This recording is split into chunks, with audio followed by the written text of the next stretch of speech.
ಇವತ್ತು ಗಜಪಯಣ ನಮ್ಮ ಹುಣಸೂರು ತಾಲೂಕಿನ ವೀರಹೊಸನಹಳ್ಳಿಯಿಂದ ಅರಮನೆಗೆ, ಮೈಸೂರಿನ ಅರಮನೆಗೆ ಪ್ರಾರಂಭ ಆಗುತ್ತೆ.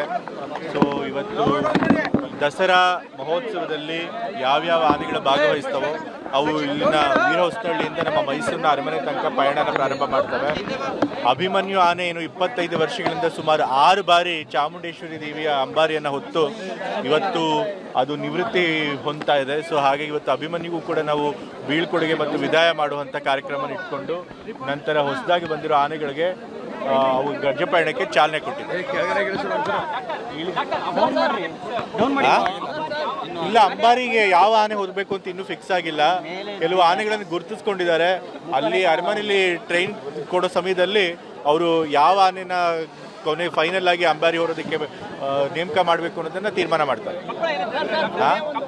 ಕಂಬಳ ಇರುತ್ತೆ ಇವಾಗ ಖಂಡಿತ. ಈ ಸರಿ ಮುಖ್ಯಮಂತ್ರಿಗಳು ಕಂಬಳ ಮಾಡಬೇಕು ಅಂತೇಳಿ ಸೂಚನೆ ಕೊಟ್ಟಿದ್ದಾರೆ. ಸೊ ಹಾಗೆ ಕಂಬಳ ನಡೆಯುತ್ತೆ. ಇವತ್ತು ಗಜಪಯಣ ನಮ್ಮ ಹುಣಸೂರು ತಾಲೂಕಿನ ವೀರಹೊಸನಹಳ್ಳಿಯಿಂದ ಅರಮನೆಗೆ, ಮೈಸೂರಿನ ಅರಮನೆಗೆ ಪ್ರಾರಂಭ ಆಗುತ್ತೆ.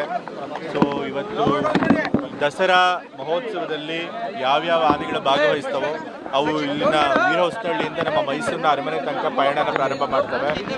ಅಭಿಮನ್ಯು ಆನೆ ಏನು 25 ವರ್ಷಗಳಿಂದ ಸುಮಾರು 6 ಬಾರಿ ಚಾಮುಂಡೇಶ್ವರಿ ದೇವಿಯ ಅಂಬಾರಿಯನ್ನು ಹೊತ್ತು ಇವತ್ತು ಅದು ನಿವೃತ್ತಿ ಹೊಂದ್ತಾ ಇದೆ. ಸೊ ಹಾಗೆ ಇವತ್ತು ಅಭಿಮನ್ಯುಗೂ ಕೂಡ ನಾವು ಬೀಳ್ಕೊಡುಗೆ ಮತ್ತು ವಿದಾಯ ಮಾಡುವಂಥ ಕಾರ್ಯಕ್ರಮ ಇಟ್ಕೊಂಡು ನಂತರ ಹೊಸದಾಗಿ ಬಂದಿರೋ ಆನೆಗಳಿಗೆ ಅವು ಗಜಪಯಣಕ್ಕೆ ಚಾಲನೆ ಕೊಟ್ಟಿದೆ. ಇಲ್ಲ, ಅಂಬಾರಿಗೆ ಯಾವ ಆನೆ ಹೋಗಬೇಕು ಅಂತ ಇನ್ನೂ ಫಿಕ್ಸ್ ಆಗಿಲ್ಲ. ಕೆಲವು ಆನೆಗಳನ್ನು ಗುರುತಿಸ್ಕೊಂಡಿದ್ದಾರೆ. ಅಲ್ಲಿ ಅರಮನೆಯಲ್ಲಿ ಟ್ರೈನ್ ಕೊಡೋ ಸಮಯದಲ್ಲಿ ಅವರು ಯಾವ ಆನೆನ ಕೊನೆ ಫೈನಲ್ ಆಗಿ ಅಂಬಾರಿ ಹೊರೋದಕ್ಕೆ ನೇಮಕ ಮಾಡಬೇಕು ಅನ್ನೋದನ್ನ ತೀರ್ಮಾನ ಮಾಡ್ತಾರೆ. ಕಂಬಳ ಇರುತ್ತೆ ಇವಾಗ ಖಂಡಿತ. ಈ ಸರಿ ಮುಖ್ಯಮಂತ್ರಿಗಳು ಕಂಬಳ ಮಾಡಬೇಕು ಅಂತೇಳಿ ಸೂಚನೆ ಕೊಟ್ಟಿದ್ದಾರೆ. ಸೊ ಹಾಗೆ ಕಂಬಳ ನಡೆಯುತ್ತೆ. ಇವತ್ತು ಗಜಪಯಣ ನಮ್ಮ ಹುಣಸೂರು ತಾಲೂಕಿನ ವೀರಹೊಸನಹಳ್ಳಿಯಿಂದ ಅರಮನೆಗೆ, ಮೈಸೂರಿನ ಅರಮನೆಗೆ ಪ್ರಾರಂಭ ಆಗುತ್ತೆ. ಸೊ ಇವತ್ತು ದಸರಾ ಮಹೋತ್ಸವದಲ್ಲಿ ಯಾವ್ಯಾವ ಆನೆಗಳು ಭಾಗವಹಿಸ್ತವೋ ಅವು ಇಲ್ಲಿನ ವೀರಹೊಸನಹಳ್ಳಿಯಿಂದ ನಮ್ಮ ಮೈಸೂರಿನ ಅರಮನೆ ತನಕ ಪಯಣನ ಪ್ರಾರಂಭ ಮಾಡ್ತವೆ. ಅಭಿಮನ್ಯು ಆನೆ ಏನು 25 ವರ್ಷಗಳಿಂದ ಸುಮಾರು 6 ಬಾರಿ ಚಾಮುಂಡೇಶ್ವರಿ ದೇವಿಯ ಅಂಬಾರಿಯನ್ನು ಹೊತ್ತು ಇವತ್ತು ಅದು ನಿವೃತ್ತಿ ಹೊಂದ್ತಾ ಇದೆ. ಸೊ ಹಾಗೆ ಇವತ್ತು ಅಭಿಮನ್ಯುಗೂ ಕೂಡ ನಾವು ಬೀಳ್ಕೊಡುಗೆ ಮತ್ತು ವಿದಾಯ ಮಾಡುವಂಥ ಕಾರ್ಯಕ್ರಮ ಇಟ್ಕೊಂಡು ನಂತರ ಹೊಸದಾಗಿ ಬಂದಿರೋ ಆನೆಗಳಿಗೆ ಅವು ಗಜಪಯಣಕ್ಕೆ ಚಾಲನೆ ಕೊಟ್ಟಿದೆ.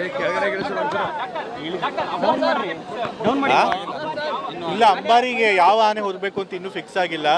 ಕೆಲವು ಆನೆಗಳನ್ನು ಗುರುತಿಸ್ಕೊಂಡಿದ್ದಾರೆ. ಅಲ್ಲಿ ಅರಮನೆಯಲ್ಲಿ ಟ್ರೈನ್ ಕೊಡೋ ಸಮಯದಲ್ಲಿ ಅವರು ಯಾವ ಆನೆನ ಕೊನೆ ಫೈನಲ್ ಆಗಿ ಅಂಬಾರಿ ಹೊರೋದಕ್ಕೆ ನೇಮಕ ಮಾಡಬೇಕು ಅನ್ನೋದನ್ನ ತೀರ್ಮಾನ ಮಾಡ್ತಾರೆ.